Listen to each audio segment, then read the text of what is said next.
Hey, welcome back.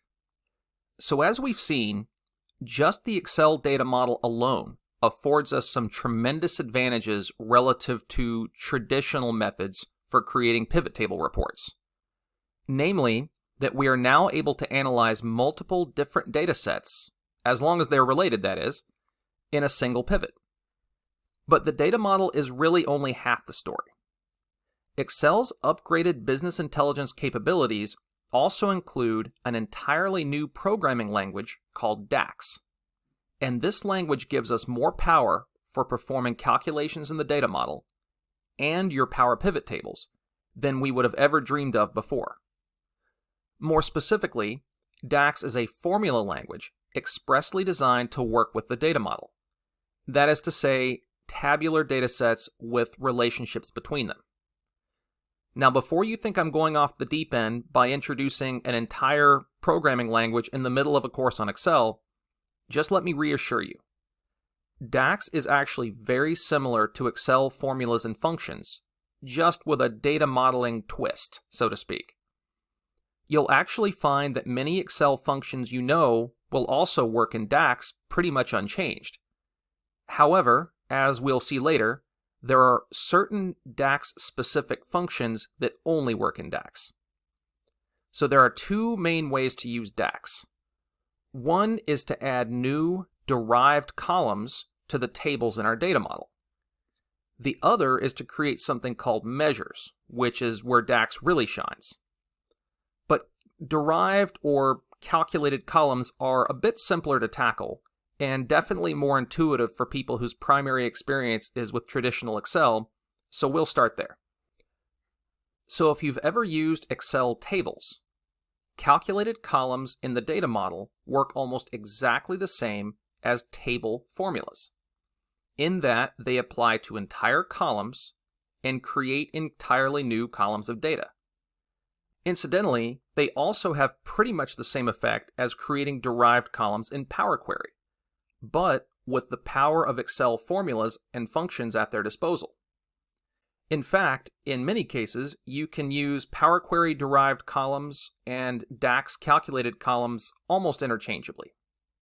Now, one important thing to note about creating these calculated columns in DAX. The data that results from these calculated columns is stored in the data model and takes up space as a result.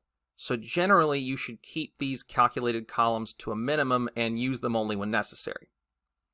For our first example here, we're going to add a new column to our customers table that combines our first name and last name columns separated by a space. You can imagine that if we wanted to use customer name as a grouping and a pivot, it would be kind of inconvenient to drag in the first name field and then the last name field as separate data points into, say, the rows area or the columns area. So we're going to create a consolidated column that'll be much more convenient to work with in a pivot table. So the steps that we'll follow to create this derived column look almost exactly like creating a calculated column in an Excel table, as I alluded to previously. We'll write a single formula over here under this Add Column heading, and that formula will auto-populate down through all the rows of the table, thereby creating our new calculated column. And the formula syntax itself is going to look exactly like the Excel formulas and functions that you're used to. So now that I've selected a cell under this Add Column heading, I'm just going to type equals, like we would in any other Excel formula. And note how that equal sign now appears in the formula bar above our table, just like in regular Excel. Now we need to reference the value in our first name column. But remember, just like formulas in Excel tables, DAX formulas don't refer to individual cells. They instead refer to entire columns. So I'm not going to try to select cell B2 here. Instead, I need to reference the name of that first name column. And fortunately, DAX is happy to help us with autocomplete, so we typically don't have to type out these entire names. So if I type FIR, right away we see that the first name column from the customers table is suggested to us. And we actually see it appear again, but just without the prefix of the customers table. And since we're adding this column to the customers table, We don't necessarily need that modifier that says the first name column comes from the customers table because we're already in the customers table. But just to be explicit, I'll opt for choosing the customers then first name format. And now I can hit tab to select that. And then I want to concatenate or add on to the end of that first name a space. So I'll type my ampersand and then a space in between double quotes and then another ampersand so I can glue on the last name. And then adding the last name works just the same as the first name. I can just start typing LAST, and Excel recommends that last name field from the customers table. So I'll again hit tab to select that. And at this point I can just hit enter. And now you see that our calculated column has been created. The only problem here is that Excel gave us an automatically generated name for our column, which definitely isn't descriptive or useful. So we'll want to change that. So to change this to what I want it to be called, which is customer name, I can just double click the column header, delete the existing name, and then just type out customer name. And now if I click out of that, our column's been renamed. So now that we've got our customer name column created, I'm actually going to go back to Excel and create a pivot table that takes advantage of our new column by putting it on rows. So let me go back to Excel, and then here in cell B2, I'll create a new pivot table. And of course, I'll create it from the data model. And then on rows, I think I'll put region. And then I will also add our new field, which does in fact show up in the list of fields in our pivot table field list, which is customer name. And there we are. We have our full and complete customer names being listed under each region in our new pivot table. But of course, our pivot table is kind of lonely here because we're not actually crunching any numbers. All we have is a bunch of row labels. So next, let's create another calculated column that gives us something useful to aggregate in this pivot table.